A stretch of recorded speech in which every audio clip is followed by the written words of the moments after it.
Holy shit! This one will knock a new dent in your skull.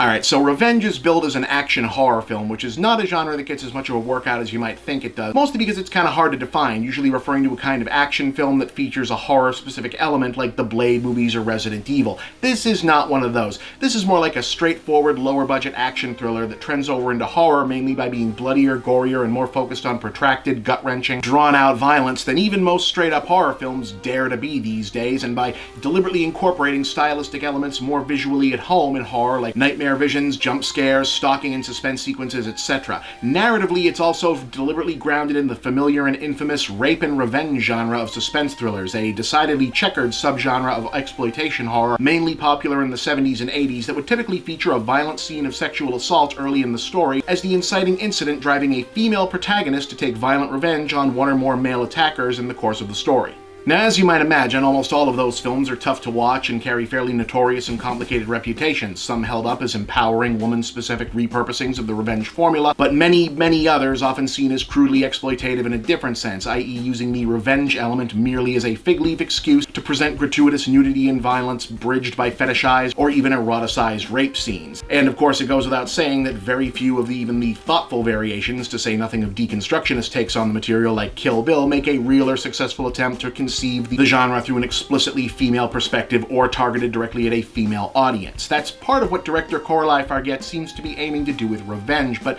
only part. The other, and perhaps overriding angle, being to do so while holding to and even amplifying as many of the archetypally masculine or male gaze-oriented aspects one would expect from a 21st century updating of the I Spit on Your Grave formula. She tells her story not simply from a female but radically feminist perspective, packs the often dialogue-free frame with blunt force, birth, blood, and water symbolism and yonic imagery,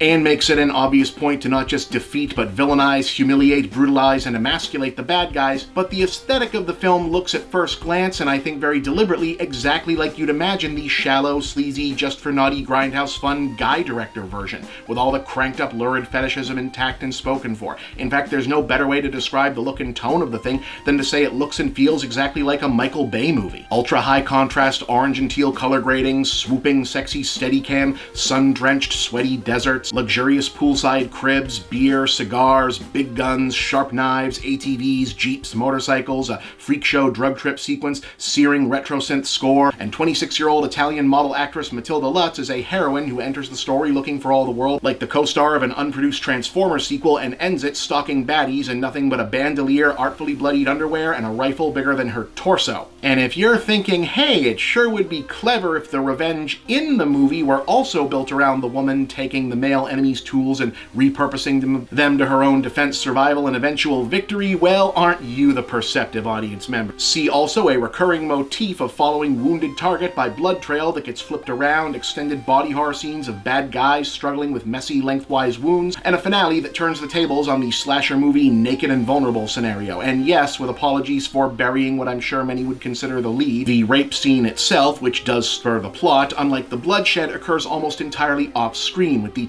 shock and brutality being presented more in the form of how the act is callously ignored by those present and what she discovers about who she can or can't trust. See, the minimal story setup involved here is that the heroine is the younger mistress of a married French billionaire visiting him for a tryst at his swanky getaway in the American Southwest a few days before his annual hunting weekend with his unsavory buddies. Said buddies show up a day early unexpectedly, and the presence of a young, carefree, hard-partying, sexually forward girl who jokes around and flirts with them proves quote-unquote too tempting for one who assaults her and, well, without spoiling some fairly grim character turns, leads to her being left in the desert for dead by all involved. Using only her wits, luck, and some bare-bones DIY survival skills, she opts to pull herself back together and hunt down the hunters to exact her vengeance. But what might be easy to miss in a version that was less obvious about the visual signifiers it was subverting from the male-oriented exploitation fare of the same type is that making the heroine, her name is Jennifer by the way, not particularly interesting prior to her transformation into a payback machine is itself herself interesting, right?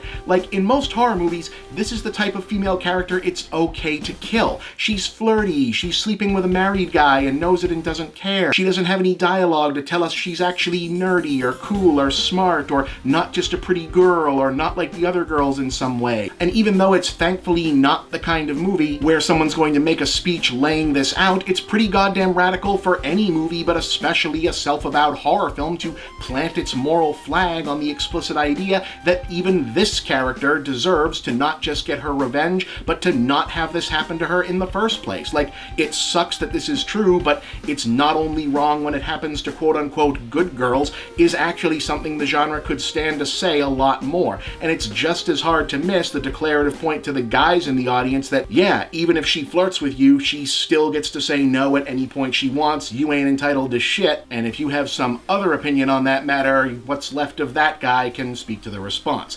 Revenge is good stuff. It's a little too dark and real for me to call it fun, but it's viscerally satisfying in the way that the better versions of the genre are. It's elevated, obviously, by the unique things Fargette does with it thematically, but what carries it off is that she's a damn good nuts and bolts filmmaker, and if there's justice in this, it'll be a springboard for her into the action and horror big leagues shortly thereafter, because she's got serious chops, especially considering that despite all the stylized visuals, she plays by mostly realistic physics in terms of working out questions like, okay, how does a smaller framed woman who's never used a high caliber rifle figure it out and then make effective use of it, even though it's in fact way too large for her to use in her condition the way she needs to? How can she get over these guys on the fly when injured? The result is a nasty, hard as nails action film that spills blood the way I thought Western horror forgot how to do, and manages to have something on its mind even as it's bashing yours in. 3.5 stars. If you've got the stomach for it, highly recommend it.